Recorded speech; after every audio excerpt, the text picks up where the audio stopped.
Oke, Assalamualaikum warahmatullahi wabarakatuh. Selamat pagi semuanya. Kali ini kita akan membahas pertemuan selanjutnya dari interaksi obat, yaitu pada fase farmakokinetik lanjutan, khususnya ya spesifiknya itu pada fase metabolisme. Di mana pada minggu lalu kita sudah belajar tentang interaksi obat pada fase distribusi. Ya, seperti kalian tahu bahwa fase di farmakokinetik ada absorpsi, distribusi, metabolisme, dan ekskresi. Oke, kita sekarang masuk ke tahap yang ketiga, yaitu metabolisme. Saya harap kalian semua masih dalam keadaan sehat ya, karena kuliah online ini atau social distancing atau work from home ini mungkin membuat kalian lebih bosan ya berada di rumah. Mudah-mudahan walaupun kalian berada di rumah, kalian bisa tetap produktif. Oke ya, kita masuk ke outline-nya dulu. Pada kuliah pagi ini, kita akan membahas beberapa topiknya, tapi kita bagi menjadi dua, yaitu metabolisme obat dan interaksi obatnya. Nah, untuk metabolisme obat, di awal nanti kita akan belajar tentang tipe metabolisme obat. Ya, hanya pendahuluan saja, dan akan lebih menekankan pada sitokrom P450 system. Nanti kita akan lebih bahas apa sih enzim ini, apa fungsinya, mengapa dia menjadi topik penting pada metabolisme obat. Selanjutnya kita akan membahas tentang interaksi obat pada fase metabolisme. Ini terjadi dengan melalui inhibisi enzim maupun induksi enzim. Oke, kita mulai. Yang pertama yaitu tentang metabolisme obat. Ya, metabolisme obat atau biasa disebut dengan biotransformation atau biotransformasi ini bertujuan untuk membuat xenobiotik ya atau senyawa asing dari luar tubuh menjadi lebih hidrofilik sehingga dapat dieliminasi oleh ginjal. Jadi fungsi utamanya metabolisme ini adalah untuk membuat xenobiotik menjadi lebih hidrofilik sehingga dapat dieliminasi oleh ginjal. Nah, fungsi utamanya yang lain yaitu untuk menginaktivasi ya kalau dia merupakan obat. Namun, pada beberapa kasus terdapat obat dalam bentuk inaktif ternyata yang diberikan, yaitu biasa disebut dengan prodrug. Nah, sehingga metabolisme ini bukannya mengeliminasi atau menginaktivasi, justru untuk merubah obat menjadi bentuk aktifnya atau mengaktifasi. Ya, jadi metabolisme ini bisa menginaktivasi, bisa juga mengaktifasi tergantung dari parent drug-nya atau obat awal yang masuk ke dalam tubuhnya. Di sini ada dua tipe metabolisme obat. Ada fase 1 dan fase 2. Fase 1 atau mungkin kalian sering dengar yaitu first pass metabolism. Ya, itu terjadi dengan membuat obat menjadi lebih hidrofilik ya, tujuannya. Kemudian terjadi di dinding saluran cerna dan hati. Jadi di saluran cerna pun sudah ada metabolisme fase 1, tetapi utamanya ada di hati. Nah, bentuknya apa? Ini bisa penambahan atau unmasking senyawa polar melalui oksidasi, reduksi maupun hidrolisis. Ya, bisa ditambahkan gugus tertentu atau di unmasking ya, atau dihilangkan gugus tertentu melalui mekanisme oksidasi, reduksi maupun hidrolisis. Nah, fase 1 ini atau first pass metabolisme ini akan menentukan bioavailabilitas dari obat.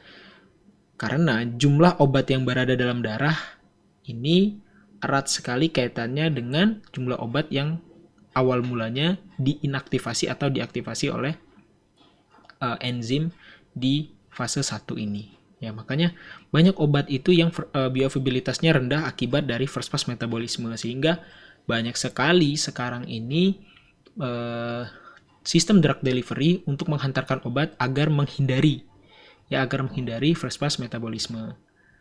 Oke. Kemudian yang selanjutnya adalah fase 2. Nah, fase 2 ini bentuknya adalah konjugasi dengan senyawa endogen. Artinya xenobiotik tadi sudah masuk ke dalam pembuluh darah, ya, kemudian sudah masuk ke sirkulasi sistemik, kemudian dia akan dikonjugasi dengan senyawa endogen. Selain berfungsi mengeliminasi obat, juga berfungsi mendetoksifikasi metabolit obat yang reaktif. Jadi ada beberapa obat yang bentuk diekskresikan dalam bentuk tidak aktifnya. Tujuannya apa? Ya, selain untuk membuat lebih hidrofilik tadi ya, agar bisa diekskresikan oleh ginjal, yaitu untuk mendetoksifikasi juga. Namun banyak juga obat yang diekskresikan dalam bentuk aktifnya. Oke ya. Oke, kita masuk ke topik utama kita ya, atau pembahasan utama kita yang paling banyak nanti, yaitu tentang sitokrom P450S. Kenapa ini penting? Karena ternyata golongan enzim ini, jadi sitokrom P450S ini merupakan suatu golongan ya, artinya nanti ada turunan-turunnya lagi.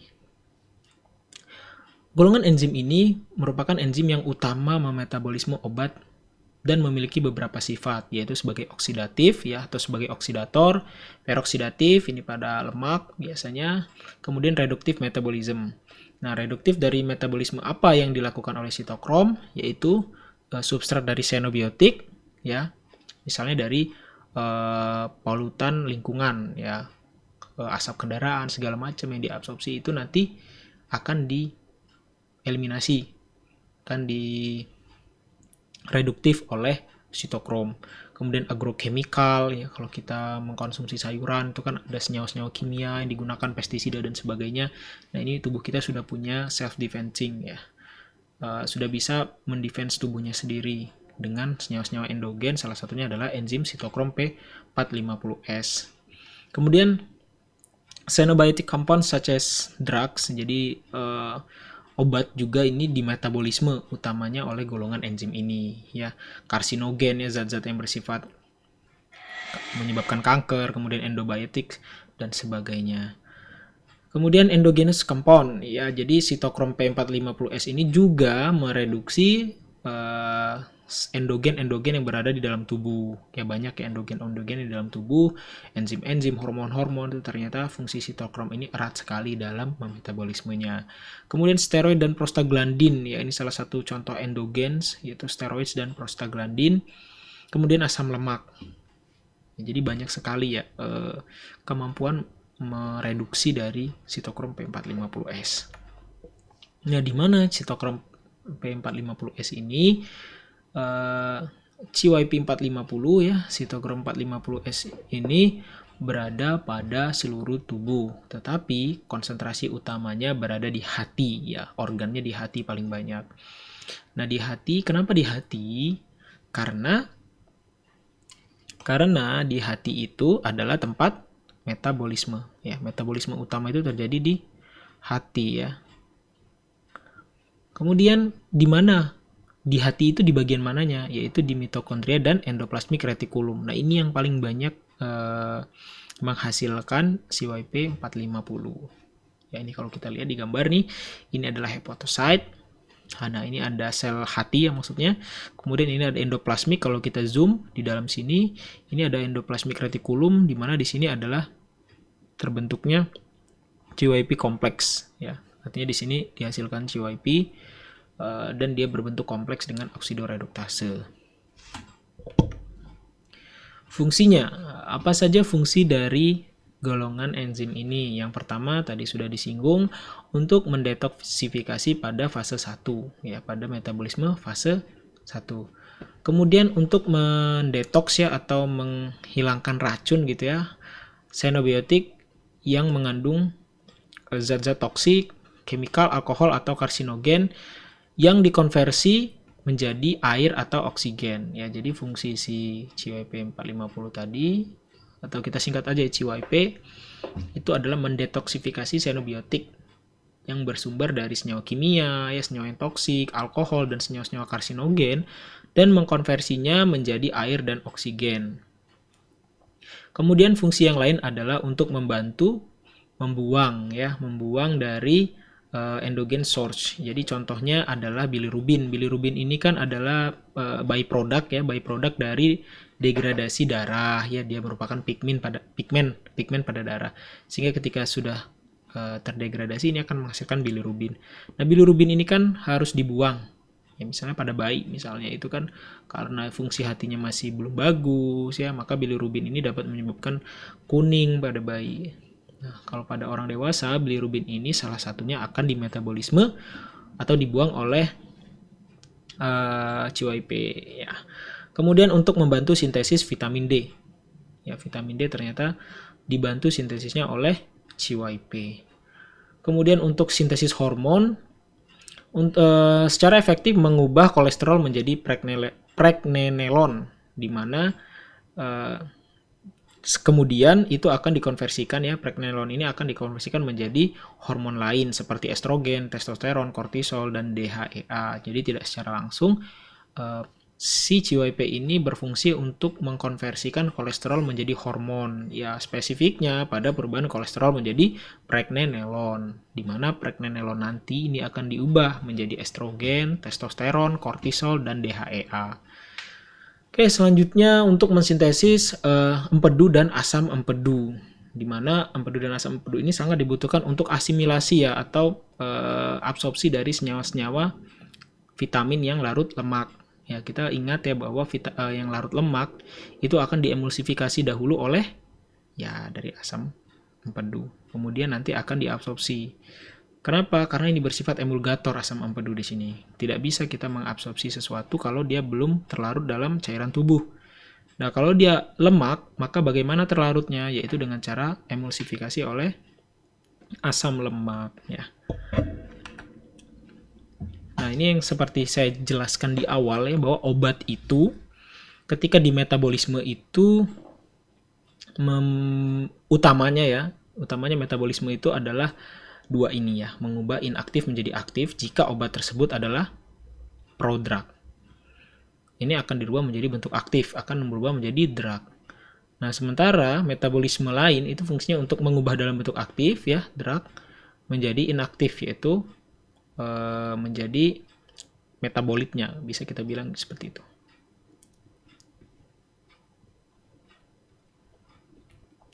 Nah, namun metabolisme ini juga dapat merubah senyawa aktif menjadi partially aktif ya. Jadi senyawanya memang sudah aktif, tetapi dirubah menjadi bentuk yang menjadi kurang aktif. Ya, jadi hanya sebagian yang aktif. Jadi ada beberapa yang di metabolisme justru menjadi tidak aktifnya. Ya, tidak total maksudnya di sini ya. Jadi misal ada 10 yang aktif ketika di metabolisme, ini menjadi 8. Ya, atau 6 misalnya, sisanya bentuknya tidak aktif. Ya, memang seperti itu, yaitu fungsi dari metabolisme. Ya, karena metabolisme di sini mereka memiliki keterbatasan jumlah enzim. Nah, ini kan akan terjadi kejenuhan. Akibatnya yang mestinya harus tidak aktif semua karena terjadi kejenuhan, maka menjadi partially aktif. Jadi tidak semuanya yang aktif, tetapi tidak semua juga inaktif. Nah, untuk proses interaksi obat, ya ini ada enzymatic process, di mana di sini terjadi proses enzymatic induction, ya, atau enzymatic inhibition. Ada dua utamanya, tapi yang ketiga ada auto-induction. Nah, nanti kita lihat nih, auto-induction itu bagaimana.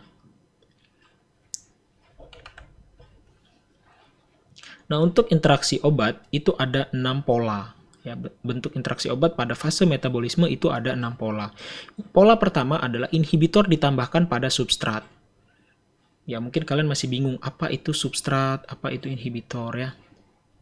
Jadi, substrat adalah zat yang dapat terikat pada CYP tersebut, enzim tersebut ya. Dia merupakan substrat, artinya dia dapat berikatan dengan enzim tersebut. Ya, dia dapat berurusan lah istilahnya dengan enzim tersebut. Dia akan dimetabolisme dengan enzim tersebut. Ini adalah substrat.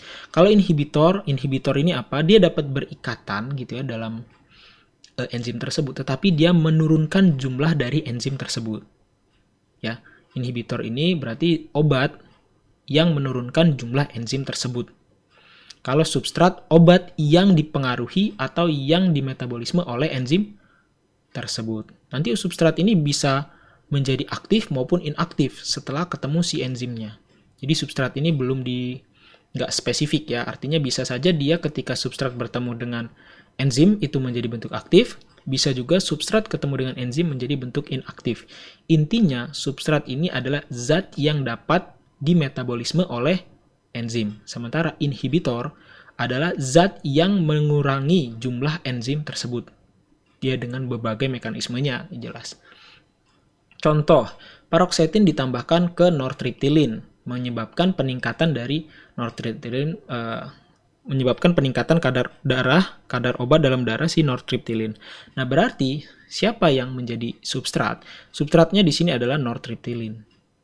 Kenapa? Karena dia yang berpengaruh. Ya, karena dia berpengaruh kadarnya, berarti dia yang merupakan substratnya. inhibitor paroxetin. Paroxetin ini ditambahkan ternyata meningkatkan kadar nortriptilin. Nah, berarti nortriptilin menjadi substrat yang bagaimana? Substrat ketemu enzim menjadi meningkat atau menjadi turun. Kalau semakin sedikit ternyata semakin tinggi kadarnya. Berarti ini disimpulkan bahwa substrat ini ketika bertemu enzim, ya, si nortriptilin ini jika bertemu dengan enzim, maka dia akan menjadi inaktif. Kok seperti itu, Pak? Iya. Kenapa? Karena jika ada paroxetin, paroxetin ini menghambat. Berarti jumlah E-nya menjadi sedikit, kan? Ya, E-nya menjadi sedikit. Nah, ketika yang menginaktivasi itu menjadi sedikit, ya, maka yang aktif menjadi lebih banyak. Maka dia akan lebih aktif. Ini contohnya. Kemudian pola kedua, substrat ditambahkan pada inhibitor. Nah, apa bedanya pola 1 dan pola 2? Pola 1 maksudnya adalah inhibitor ditambahkan setelah substrat ini memang sudah digunakan. Jadi kita sudah terbiasa menggunakan nortriptilin, ya, ini salah satu contoh TCA, ya, tricyclic antidepresan, sudah digunakan berhari-hari atau secara kontinu, tetapi kemudian ditambahkan inhibitor. Nah, ini maksudnya. Kemudian yang pattern kedua atau pola kedua, ini substrat ditambahkan pada inhibitor. Misalnya orang tersebut sudah mengkonsumsi paroxetin secara lama, baru kita tambahkan nortriptilin. Tiba-tiba baru dia mengalami gejala depresi, sehingga dia membutuhkan nortriptilin. Nah, pada kasus ini, ya, ini akan meningkatkan kadar dari nortriptilin, jelas ya, karena nortriptilin yang merupakan substrat tadi. Meningkatkan kadar nortriptilin dari yang dibayangkan, jadi lebih dari yang dibayangkan. Ya, jadi dia lebih meningkat lagi. Kenapa? Karena dia sudah lama penggunaan inhibitornya. Jadi jumlah dari enzim semakin sedikit karena selalu diinhibisi, ya, karena paroxetin sudah lama digunakan. Ini ditambahkan substratnya. Nah, memangnya kalau tidak ditambahkan inhibitor gitu ya. Jadi seperti ini maksudnya. Kita sudah sepakat bahwa obat tersebut ketika diteliti pemberiannya itu tunggal, bahkan pada pasien yang berpuasa. Artinya tidak ada pengaruh dari obat lain. Nah, itu sudah diperhitungkan dosisnya bahwa misalnya nortriptilin sekian miligram untuk sekali penggunaan. Karena waktu diuji, nortriptilin itu digunakan tunggal. Sehingga memang sudah diestimasi ada enzim yang akan memetabolisme dan sebagainya. Tetapi setelah dimetabolisme, nortriptilin memiliki kadar yang masuk dalam range terapi. Nah, namun ketika ada inhibitor, enzim yang mestinya memetabolisme nortriptilin tadi, yang sudah diperhitungkan di awal tadi, ini ternyata jumlahnya tidak sesuai dengan perhitungan awal. Ya, artinya yang menginhibisi, artinya enzim tersebut jumlahnya lebih sedikit. Nah, ini akibatnya nortriptilin menjadi jumlahnya sangat banyak di dalam darah. Oke, ini diterima saja dulu ya, pattern-pattern dari beberapa interaksi obat. Nanti kita akan detail lagi di jenis-jenis substrat, di jenis-jenis enzim-enzim CYP nanti. Kemudian pattern 3, inducer ditambahkan pada substrat. Nah, inducer bedanya inhibisi tadi mengurangi jumlah enzim. Kalau inducer dia meningkatkan jumlah enzim, menginjus dia ya, meningkatkan berarti ya, mendorong jumlah enzim menjadi lebih banyak. Contohnya, carbamazepin ditambahkan pada haloperidol. Berarti substratnya siapa? Ya, substratnya adalah haloperidol. Meningkatkan penurunan kadar dari haloperidol. Kenapa? Sebaliknya, ternyata si enzim, ya, substrat plus enzim ini menjadi turun kadarnya.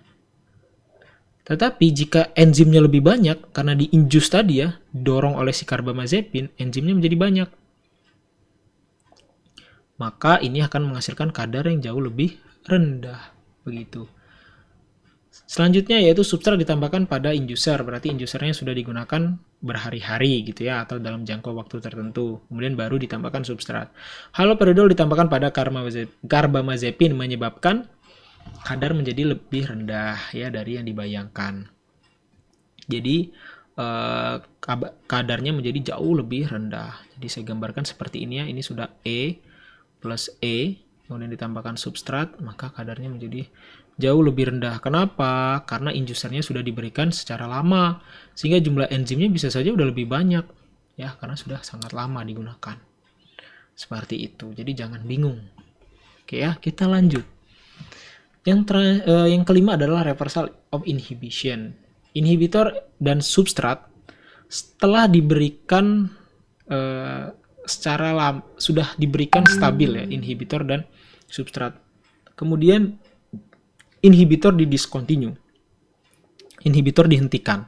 Jadi inhibitor dan substrat ini sudah diberikan bersama-sama. Contohnya adalah simetidin ya dengan nortriptilin, ini mereka sudah diberikan bersama-sama. Tetapi pada suatu ketika orang tersebut mungkin gangguan lambungnya sudah membaik sehingga simetidin dihentikan.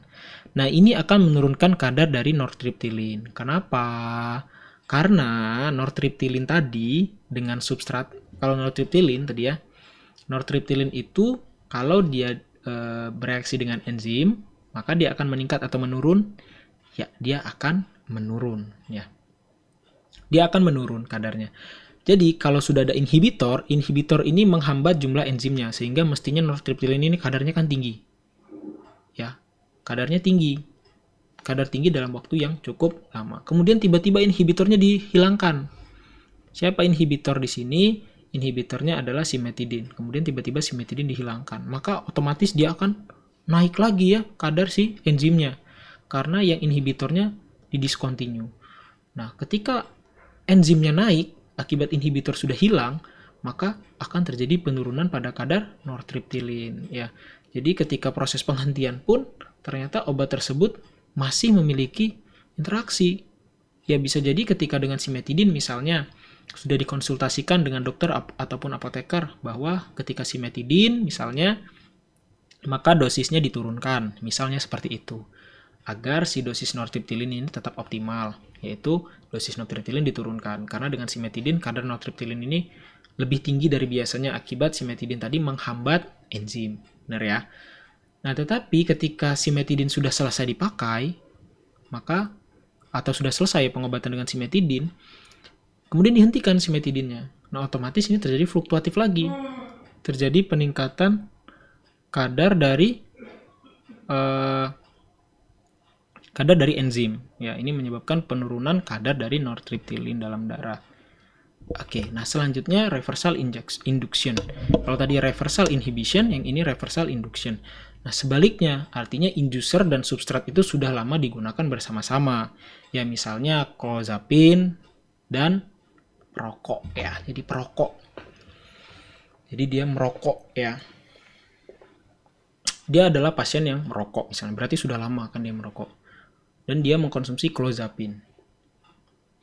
Kemudian ternyata karena udah nggak ada uang misalnya atau apa, dia berhenti merokok.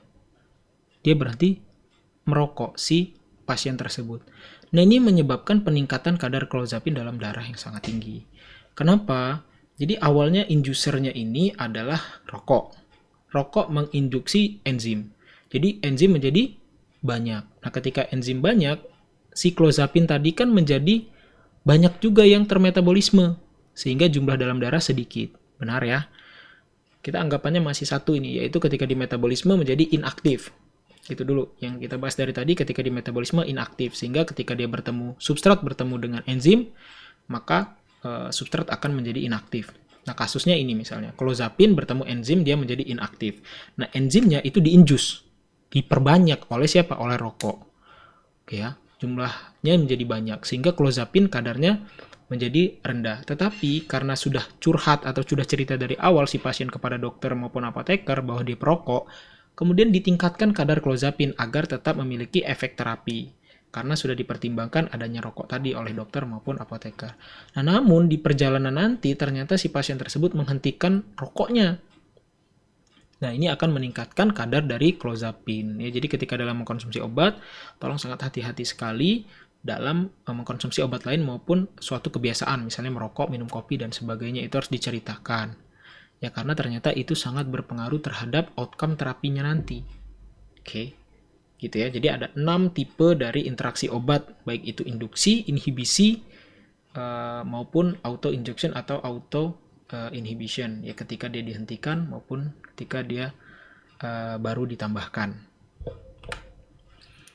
Kemudian apakah P50 injection limited to drugs? No, ya ternyata induksi dari P50 itu tidak hanya oleh obat.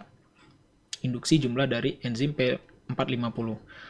In fact ya ternyata kenyataannya yaitu grapefruit juice ya atau jus anggur itu dapat menginhibisi CYP3A4 Kemudian alkohol, chronic cigarette smoking, and even carboiled meats can induce hepatic CYP 450S. Jadi, maksudnya di sini adalah ternyata senyawa-senyawa lain selain obat, misalnya ini ya, misalnya adalah jus dari anggur, itu dapat menginhibisi CYP3A4. Apa ini Pak? Ini adalah turunan dari P450, CYP450. Nanti ada penggolongan-penggolongannya lagi ya. Nah, ini adalah turunannya. Ternyata ini dapat menginhibisi si jus anggur tadi. Sementara alkohol, kemudian orang yang merokok secara kronis, ya udah rokok berat gitu istilahnya, ternyata dan daging yang dibakar ya, ternyata itu dapat menginduksi CYP450 enzim. Jadi yang ini menginduksi, yang ini menginhibit. Nah, kalau dia diinduksi maka jumlah enzim banyak. Kalau enzim banyak, maka jumlah obat yang termetabolisme menjadi banyak juga. Yang inaktif menjadi lebih banyak juga ya. Ini perlu kita perhatikan. Apa fungsi enzim tersebut? Apakah mengaktifasi atau menginaktifasi? Nah, ini isofomnya. Sebenarnya isoform dari CYP450 ini sangat banyak ya, bahkan ada 11.500 subtipe yang telah diidentifikasi dari beberapa spesies ya, dari banyak spesies, jelas bukan manusia saja. Tetapi di manusia lebih dari 50 isoform itu diidentifikasi. Tetapi yang akan kita bahas itu hanya 5 karena ini yang memiliki clinically significant outcome pada pasien ya. Jadi pada 3 ini kalau dipengaruhi jumlahnya, apakah itu diinduksi maupun diinhibisi, ini akan menghasilkan clinical outcome yang signifikan pada pasien yang mengkonsumsi obat, di mana obat tersebut merupakan substrat dari enzim-enzim ini. Oke, lanjut. Yang pertama adalah CYP451A2 atau biasa dikenal dengan CYP1A2. Ya, biasanya kita hilangkan ini, kita nggak anggap 450 ini ya. Jadi kalau kita nyebut CYP1A2, bahkan kalau kalian searching pun seperti itu. Ini adalah enzim subtipe dari CYP450. Substratnya apa? Clozapin, olanzapin, zotepin, haloperidol, duloxetin, dan TCA atau tricyclic antidepresan. Inhibitornya adalah fluvoxamin. Fluvoxamin ini dapat 10 kali meningkatkan kadar dari clozapin ya. Jadi clozapin yang diberikan dengan fluvoxamin, jumlah kadarnya akan meningkat. Kenapa? Karena diinhibisi. Enzimnya diinhibisi. Sementara si enzim tadi, yaitu CYP1A2, fungsinya untuk metabolisme clozapin menjadi bentuk inaktif. Nah, ketika yang menginaktifkannya sedikit akibat diinhibisi, maka kadarnya akan meningkat. Ini bahkan diperjelas sampai 10 kali lipat kadarnya dari clozapin. Zotepin juga, nah ini akan menyebabkan kejang ya. Jadi bayangkan kalau kalian menggunakan clozapin dan fluvoxamin, ini akan mengakibatkan kejang pada pasien karena ternyata kadar dalam darahnya meningkat begitu drastis. Inducernya adalah smoking. Ya, jadi orang yang merokok akan lebih banyak enzim CYP1A2 sehingga ketika orang perokok itu tolong mengaku ketika dia berobat, jangan disembunyikan. Kenapa? Karena nanti dosisnya bisa di-adjust lagi ya. Mungkin kalau perokok clozapin ini dosisnya harus lebih tinggi daripada bukan perokok. Kenapa? Karena inducernya lebih, karena dia memiliki inducer yaitu rokok. Ketika inducer ada gitu ya, rokok itu dikonsumsi oleh si pasien, maka jumlah enzim yang memetabolisme akan lebih banyak ya, sehingga yang aktif menjadi lebih sedikit, sehingga perlu ditingkatkan dosisnya. Pokoknya gitu-gitu aja, bolak-baliknya gitu ya, jangan bingung. Nanti kalau bingung silahkan kalian tanya saja ke saya ya, secara langsung boleh, melalui PJ juga boleh, bingungnya di mana gitu ya. Karena ini memang agak berat tentang metabolisme, dimana kalian belum belajar tentang farmakokinetik sebelumnya ya, jadi langsung masuk ke interaksi obat fase farmakokinetik ya, jadi belum ngerti apa itu metabolisme, tiba-tiba langsung belajar interaksi di metabolisme. Tapi it's okay ya, nggak ada yang nggak mungkin kalau kita belajar. Kemudian contoh lain yaitu TCA, duloxetin, theophylline toxicity with fluvoxamine. Jadi tricyclic antidepresan, duloxetin, dan theophylline ya, ini obat ini ya, theophylline ya. Obat apa ini theophylline ini? Ini memiliki range terapi yang sangat sempit ya, theophylline ini, yaitu untuk obat asma ya, theophylline.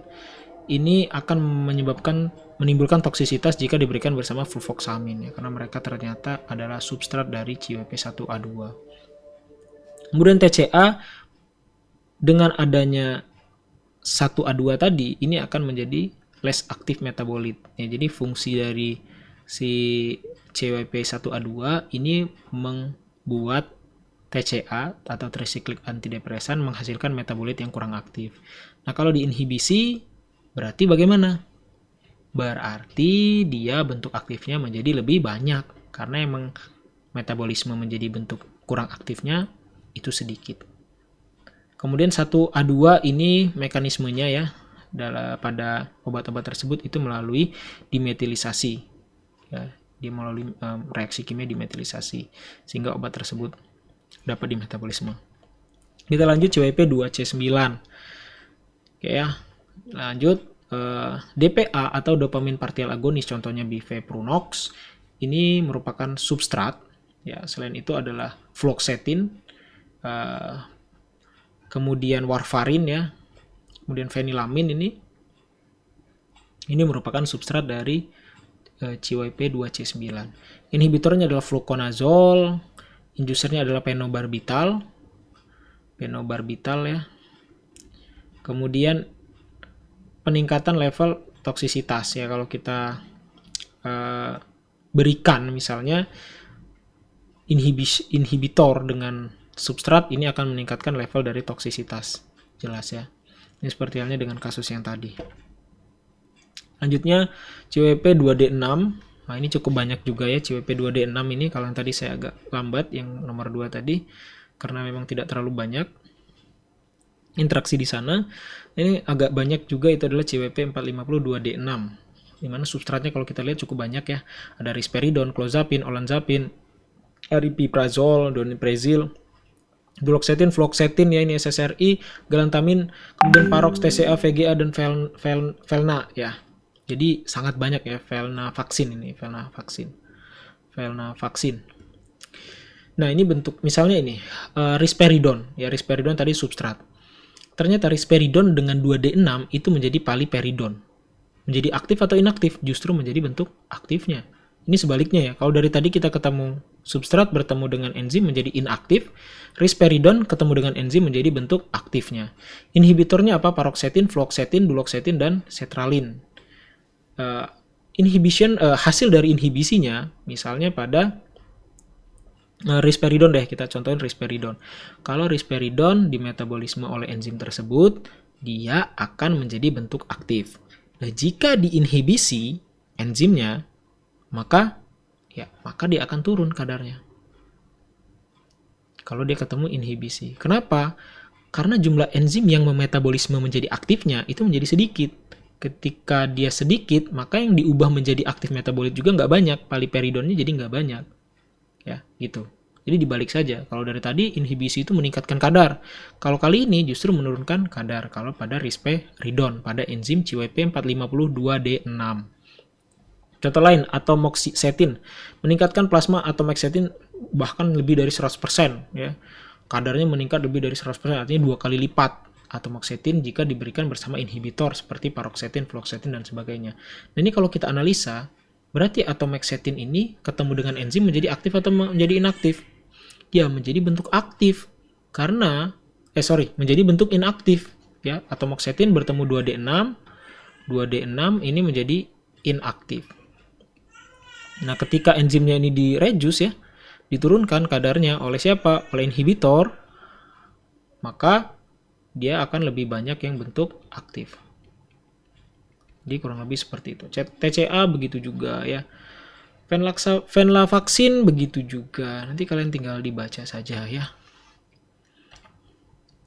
Kemudian ini yang nggak kalah lebih banyak lagi, yaitu CYP3A4. Ini sering sekali ketemu kita ya. Nanti kalau kalian lihat metabolisme interaksinya itu pada enzim CYP3A4. Substratnya clozapine, quetiapine, ziprasidon, sertindol, dan seterusnya ya. Tapi akan saya spesifikkan pada terfenadin misalnya nanti ya. Terfenadin ini ternyata dengan CYP3A4 dia menjadi inaktif. Bentuknya menjadi inaktif.